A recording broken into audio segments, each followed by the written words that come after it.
श्री सद्गुरु महाराज की जय। अभी जो हमारी आंखें हैं वो 20% के आसपास में खुलती हैं और उसमें से भी हम रात को 8 घंटे सो जाते हैं तो 16 घंटे ही आंखें खुली रहती हैं और 16 घंटे में भी आंखें हमारी पलकें झपकती भी रहती हैं। तो इस झपकने से वो और कम हो जाती हैं। तो जो 20% आंखें खुलती हैं उसका रिजल्ट 12-13% के आसपास रह जाता है। तो 12-13% में तो हम पूरी दुनिया भी देख लेते हैं, घूम फिर भी लेते हैं, बड़े आनंद में भी रहते हैं, पिक्चर भी देख लेते हैं, खा पी भी लेते हैं, सब कुछ कर लेते हैं। और यदि उसी को हम 100% खोल सकें तो हमारा आनंद कितना गुना हो जाएगा।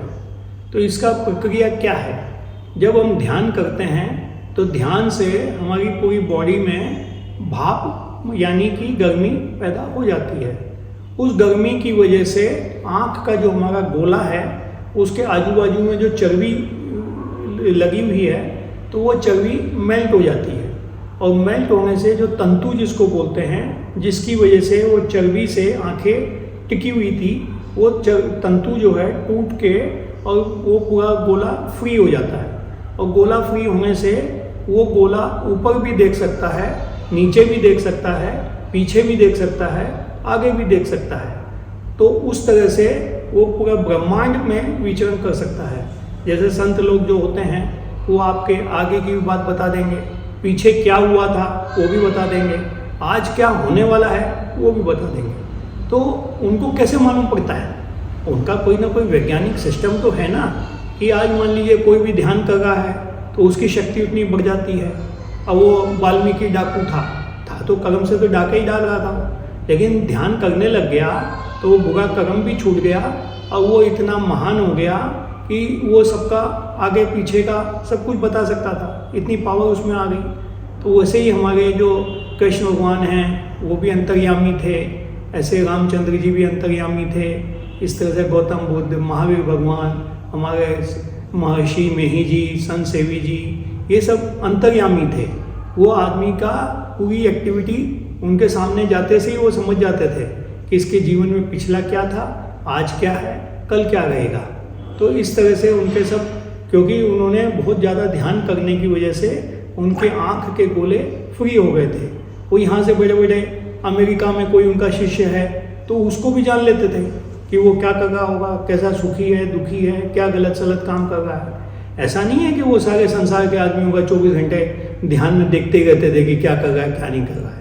वो अपनी दिनचर्या करते थे और मान लीजिए कोई आदमी कष्ट में है, कोई तकलीफ में है और गुरु महाराज को याद कर रहा है, बार बार मंत्र जाप कर रहा है, तो वो समझ जाते थे कि कहीं से कॉलिंग आ रही है, कोई मेरे को याद कर रहा है। तो वो फिर ध्यान में उसको देखते थे कि भाई कहाँ क्या प्रॉब्लम है और कोशिश करते थे उस तक वो मैसेज पहुँचाने की कि तुमको ये कष्ट है और इस तरह से तुम्हारा ये कष्ट हट जाएगा। क्योंकि जिस टाइम में गुरु महाराज को याद किया जाता है उतने टाइम तक वो कष्ट भी दूर बैठा रहता है। उसकी हिम्मत नहीं है कि वो उसके शिष्य के पास में भी आ जाए, क्योंकि गुरु की इतनी शक्ति रहती है कि वो जो व्यक्ति परेशानी में है, तकलीफ में है, उसके चारों तरफ जो है ओहरा बन के गुरु खड़ा हो जाता है और किसी भी तरह से उसको तकलीफ आने नहीं देता है। और यही एक विश्वास है, लोग बाग इसीलिए गुरु भक्ति करते हैं और उसी के आदेशानुसार चलते हैं। गुरु को तो कुछ नहीं चाहिए, उनका कहना यही रहता है कि जो आदेश है, हमारे निर्देश हैं, उनके हिसाब से चलिए। जिस तरह से हमारा भला हुआ है वैसे आप लोगों का भी भला होगा। उनको किसी से कुछ चाहिए थोड़ी ना है, उनको तो आपका भला कैसे किया जाए उसका उनकी सोचना रहता है। क्योंकि जब आदमी को खुद को कुछ मिल जाता है तो वो दूसरे को बांटने को तैयार रहता है। जब तक किसी का खुद के पास ही नहीं है तो दूसरे को क्या बांटेगा। तो जितने संत महात्मा हुए हैं वो अंदर से आनंद से भरे हुए रहते थे, अंदर ज्ञान से भरे हुए रहते थे, अंदर विज्ञान से भरे हुए रहते थे। तो उनकी इच्छा होती थी कि मेरे को जो मिला है जो दूसरे लोगों को भी मिले। इसलिए वो लोगों को सत्संग के द्वारा ज़्यादा लोगों को मतलब बात समझाने की कोशिश करते थे और जो लोग समझने को तैयार होते थे उनके साथ में वो बहुत मेहनत करके उनको आगे भी लाते थे। श्री सद्गुरु महाराज की जय।